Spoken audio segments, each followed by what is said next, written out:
আজকে আবার চলে আসছি অনেক দিন পরে আপনাদের সাথে একটু গল্প করার জন্য সময় নিয়ন্ত্রণ নিয়ে। অর্থাৎ ব্রায়ান ট্রেসির একটা খুব বিখ্যাত নাম করা একটা বই আছে, বেস্ট সেলিং বই, টাইম ম্যানেজমেন্ট। আজকে আমরা সেই বিষয়টা নিয়ে গল্প করব। আমি মূলত বইটা আসলে অনুবাদমূলক বইটা পড়েছি। অনুবাদ করেছেন মোর্শেদ আলম। তো এই গল্পের জিস্ট আপনাকে আজকে খুলে বলবো, কিংবা বইটা আসলে কেমন ছিল সেটা নিয়ে আমরা ছোটোখাটোভাবে গল্প করব। তো এই টাইম ম্যানেজমেন্ট বইটা আসলে খুব ভালো একটা জিনিস হচ্ছে, তারা যেটা বলেছে সেটা হচ্ছে সময়টাকে আসলে আমি সবসময় নিয়ন্ত্রণ করতে পারি না, কিন্তু কিছু কিছু টিপস ফলো করে আমরা কিন্তু সময়টাকে একটা কায়দায় এনে তারপর নিয়ন্ত্রণে আনতে পারি। সবচেয়ে পৃথিবীর মূল্যবান সম্পদের মধ্যে সময় কিন্তু অনেক বড় একটা বিষয়। এখন কোনো কাজ যদি আপনার নিয়ন্ত্রণে না থাকে বা আপনার কাছে মনে হয় যে আমি সময় পাচ্ছি না, এত কাজ শেষ করতে যেয়ে আমি আসলে সময় পাচ্ছি না ব্যাপারটাকে, তাহলে আপনারও একটু ভেবে দেখতে হবে আসলে সময়টা পাচ্ছেন কি পাচ্ছেন না। ব্রায়ান ট্রেসির মতে সফলতার 4টি শর্ত আছে। একটা হচ্ছে ডিজায়ার, ডিসিসিভনেস এবং ডিটারমিনেশন, ডিসিপ্লিন। তো ডিজায়ার, ডিসিসিভনেস, ডিটারমিনেশন, ডিসিপ্লিন, এই 4টি শর্তের মধ্যে 4টি কী কী?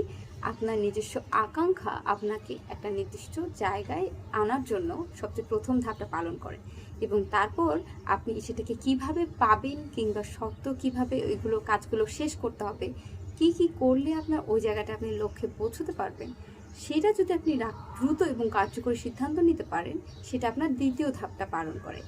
তৃতীয় ধাপ হিসেবে পালন করে আপনার ডিটারমিনেশন। আপনি যদি নিজস্ব জায়গা থেকে দৃঢ় সংকল্প থাকেন যে আমি এই কাজটা করব এবং পরবর্তীতে ডিসিপ্লিনের মাধ্যমে ওই কাজগুলো করতে থাকেন, তাহলে আপনার কিন্তু সফলতা খুব দ্রুত আপনার হাতে ধরা দেবে। তো এই জায়গাটায় আবার ব্রায়ান ট্রেসি সবসময় বলেছেন যে নিজেকে ভালো কিছু কিছু কথা বলতে, যদি নিজেকে পজিটিভ কিছু বলেন, তাহলে আপনি নিজে থেকে ওই জিনিসটা হতে থাকবেন বা অ্যাডপ্ট করতে থাকবেন।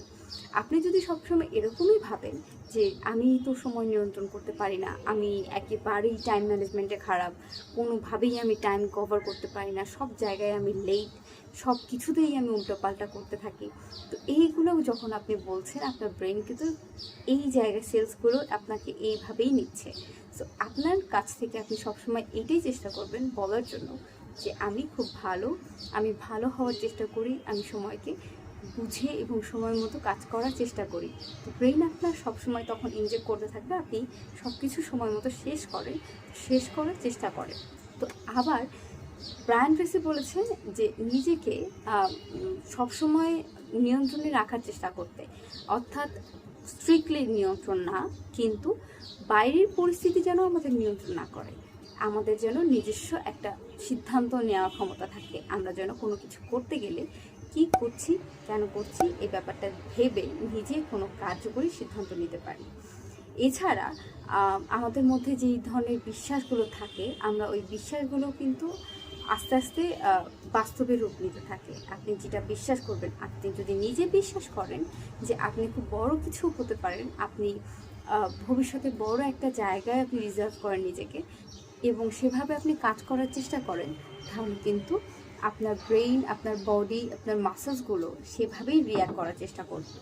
এছাড়া কোনো কিছু করার সময় আপনার যদি নিয়ন্ত্রণ করতে চান, যে আপনি এই কাজটা আসলে করতে চান, যে আপনি নিয়ন্ত্রণ করবেন, বা আপনি এই কাজগুলোকে গুছাতে পারছেন না, আপনি জানেন যে অনেক সময় চলে যাচ্ছে, তো এই জায়গা থেকে আপনি এতগুলো কাজ একসাথে কিভাবে করবেন, টাইম ওয়েস্ট ব্যাপারটাকে খুব গুরুত্বের সাথে ব্রায়ান ট্রেসি তুলে ধরেছেন। ব্যাপারটা হচ্ছে আমরা কোনো জিনিসকে আসলে সময় অপচয় কিংবা খুব কাজে লেগেছে এরকম সময়টা কখন বলে থাকি, তখনই বলে থাকি যখন আমরা ওইটাকে মূল্যায়ন করি। অর্থাৎ কোনো কাজে যদি আপনি খুব মূল্যায়ন করেন, তাহলে আপনার কাছে ওইটা অনেক সময় দিলেও মনে হবে সময়টাকে খুব কাজে লেগেছে, সময়টা অপচয় হয়নি। আবার যদি কোনো খুব ভালো কাজও হয়, বাট আপনি ওটাকে মূল্যায়ন করেন না, সেই ক্ষেত্রে আপনার কাছে ওইটা ওয়েস্ট বলেই মনে হবে। যেমন ধরেন, কোনো ব্যক্তি যদি ভলেন্টিয়ারিং কাজগুলোকে খুব প্রায়োরিটিস দিয়ে থাকে, তো সেই ক্ষেত্রে কারো সেবা করা বা কোনো কিছুতে অসহায়দের সাহায্য করার ক্ষেত্রে তার কাছে মনে হবে সময়টাকে খুব কাজে লাগিয়েছে। কিন্তু এমন কোনো ব্যক্তি যে এই ব্যাপারগুলোকে আসলে খুব গুরুত্বের সাথে দেখে না, তার কাছে কিন্তু এটা ওয়েস্ট ছাড়া কিছুই না। আবার আপনি যদি এখন একটা অপেরা শুনতে যান, আপনি যদি অপেরা পছন্দ করেন, তাহলে আপনার কাছে মনে হবে ওই 1 ঘন্টা আপনার জন্য অনেক কার্যকরী ছিল। ইনফ্যাক্ট আপনি অনেক খরচ করে টাকা দিয়ে কিনে টিকিট দেন আপনি অপেরা শুনতে যাবেন। বাট আপনার কাছে যদি ওই অপারেটার আসলে মূল্যটা না থাকে, তাহলে আপনার ওই 1 ঘন্টা যদি ফ্রি ভিআইপি টিকিট দিয়েও কেউ বসিয়ে রাখে, আপনার কাছে ওটা মনে হবে টাইম ওয়েস্ট ছাড়া কিছুই না। দ্বিতীয় যে বিষয়টা বলেছে সেটা হচ্ছে সো আপনার কাজের জন্য আপনি আসলে মূল্যায়নটা কিভাবে করবেন। আপনার নিজেকে আগে সেট করতে হবে, আমি এই কাজটাকে মূল্যায়ন করি কি করি না। তো সেক্ষেত্রে আপনি নিজেকে 4টা প্রশ্ন করতে পারেন। আপনি আসলে কে? দ্বিতীয়ত, আপনার আশেপাশে যে মানুষগুলো আছে তারা আপনার দৃষ্টিতে কেমন, অর্থাৎ মানুষগুলো কেমন, তারা ভালো, তারা খারাপ।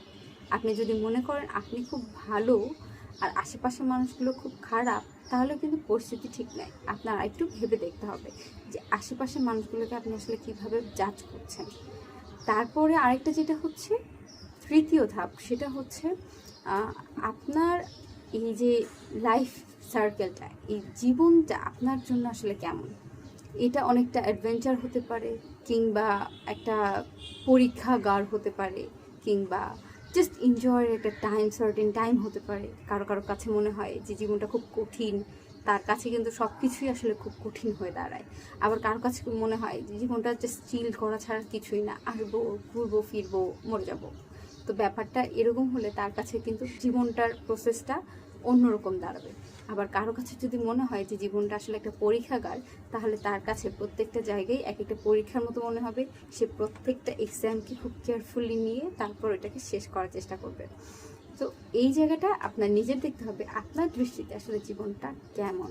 অনেকের কাছে এটা ওয়ান্ডারফুল একটা জার্নি, যার মধ্যে খারাপ ভালো বিভিন্ন অভিজ্ঞতা থাকে, এবং এইটাকে সে এনজয় করতে থাকে। কষ্ট হলেও ভালো, ভালো হলেও ভালো।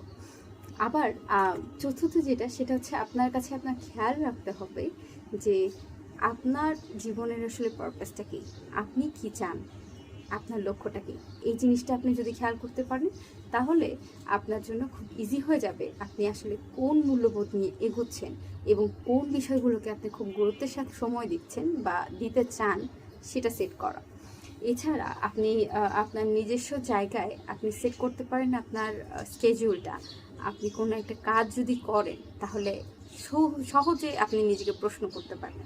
একটা হচ্ছে আপনি কি করতে যাচ্ছেন, দ্বিতীয় হচ্ছে আপনি এটা কেন করতে যাচ্ছেন, আর যদি করেন সেটা তাহলে আপনি কিভাবে করবেন। এরপরে যে লাস্ট প্রশ্নটা আপনি নিজেকে করবেন যে এই কাজটা যেটা আপনি হচ্ছে সেটা কেমন হচ্ছে, বা হলে এই জিনিসটাকে আর কিভাবে ভালো করা যায়। এই প্রশ্নগুলো আপনি যখন করতে থাকবেন, তখন আপনার নিজস্ব একটা কাজ খুব ভালো প্রোগ্রেসিভ ওয়েতে এগোবে। এছাড়া আপনি আপনার নিজের জন্য একটা চেকলিস্ট করতে পারেন। আপনি প্রতিদিন নিজস্ব একটা চেকলিস্ট তৈরি করলেন যে আপনি কি কি করবেন। এই টাস্কগুলোকে একটা প্রায়োরিটি ওয়াইজ সুন্দর সেট করে তারপরে আপনি এগোতে পারেন। এই ক্ষেত্রে একটা ইতালির খুব বিখ্যাত রাষ্ট্রবিজ্ঞানী, সমাজবিজ্ঞানী এবং রাজনীতিবিদ ভিলফ্রেদো প্যারোটার একটা নীতি ফলো করতে পারেন, 80-20 রুলস। এইখানে উনি কিন্তু প্রায়োরিটি সেট করেছেন লাইফের টপ যে কাজগুলো আছে। আমাদের প্রত্যেকটা কাজের মধ্যে কিছু কিছু কাজ আছে খুবই গুরুত্বপূর্ণ, এবং এই কাজগুলো শেষ করতে পারলে আমাদের সাকসেসের 80% সাকসেস রেটটা ডিপেন্ড করে ওই 20% কাজের মাধ্যমে।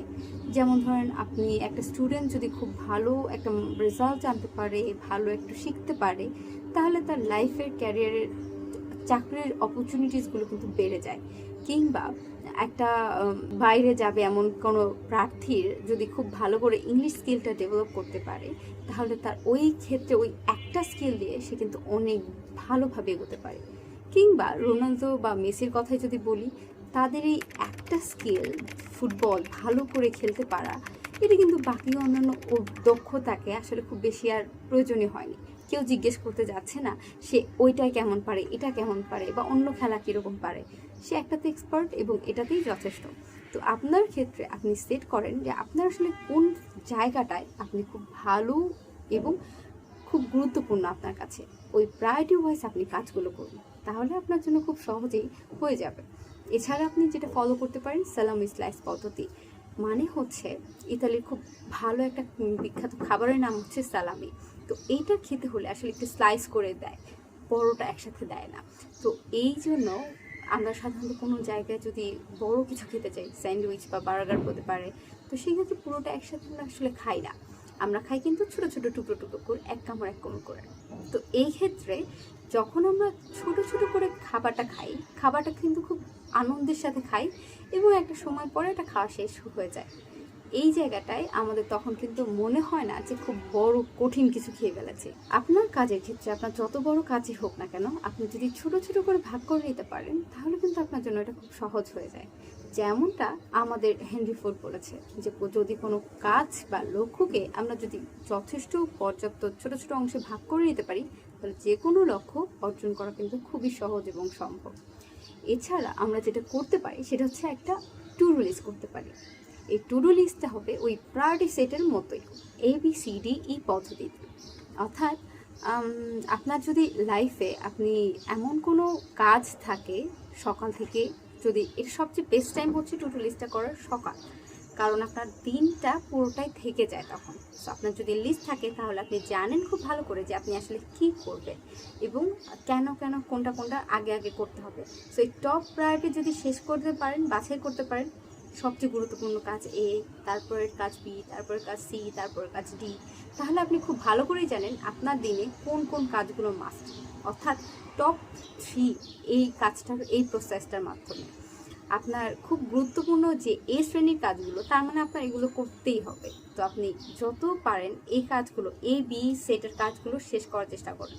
তারপরে CDE এগুলো যদি শেষ হয় কিংবা না হয়, তাহলে আপনার আসলে এতটা মন খারাপ হবে না। এছাড়া আপনার যেটা করতে পারেন সেটা হচ্ছে গুরুত্বপূর্ণ এবং জরুরি কাজগুলো শেষ করা। গুরুত্বপূর্ণ আর জরুরি কাজগুলোর মধ্যে কিন্তু 4 ধরনের কাজ রয়েছে। সেটা হচ্ছে গুরুত্বপূর্ণ এবং জরুরি, গুরুত্বপূর্ণ কিন্তু এতটা জরুরি নয়, গুরুত্বপূর্ণ না কিন্তু জরুরি, কিংবা গুরুত্বপূর্ণ না এবং জরুরিও না। এই 4টা পদ্ধতিতে আপনি আপনার নিজস্ব প্রায়োরিটিসগুলোকে সুন্দরভাবে এগোতে পারেন। কিভাবে কি করবেন, যেমনটা ছোট উদাহরণ দিয়ে বলতে পারি, আমাদের লাইফে কোনো কাজ এমন থাকে যেটা খুব গুরুত্বপূর্ণ হয়ে যায় এবং জরুরিও হয়ে যায়, সেই কাজগুলো আমাদের না করলেই না। যেমন ধরেন বলতে পারেন আপনি এখন ডিহাইড্রেশনে ভুগছেন, আপনার কাছে খাবারটা খাওয়া, পানি খাওয়াটা কিন্তু গুরুত্বপূর্ণ এবং জরুরি। আপনার পানিটা এখনই খেতে হবে, পানিটা আপনার স্বাস্থ্যের জন্য উপকারীও। সো এটা গুরুত্বপূর্ণ এবং জরুরি, এখনই খাওয়া দরকার। আবার যদি ধরেন এরকম যে আপনার এখন ইংলিশ ভোক্যাবুলারি শেখাটা, এটা কিন্তু আপনার জন্য খুব বেশি জরুরি না, এখনই শিখতে হবে ব্যাপারটা তা না, কিন্তু এই একটা স্কিল যদি আপনি শিখে ফেলতে পারেন, তাহলে আপনার লাইফে আপনার ক্যারিয়ারে এগোতে খুব সাহায্য করবে। তো এই কাজটা কিন্তু আপনার জন্য খুব গুরুত্বপূর্ণ আপনার ক্যারিয়ার লাইফের জন্য, বাট এতটা বেশি জরুরি না। আর এই জায়গাটা আমরা কিন্তু অনেক বেশি গড়িমসি করে থাকি। যারা খুব ভালো সাকসেসফুল ব্যক্তি আছে, তারা কিন্তু এই জায়গাটা খুব ফোকাস থাকে, তারা লাইফে যেটা গুরুত্বপূর্ণ সেটা জরুরি না হলেও সেটা কিন্তু শেষ করার চেষ্টা করে। আর আমাদের ক্ষেত্রে বেশিরভাগ আমরা যেটা করি সেটা হচ্ছে যেটা জরুরি না, তো এটার জন্য হেলাফেলা বা গড়িমসি করতে থাকি।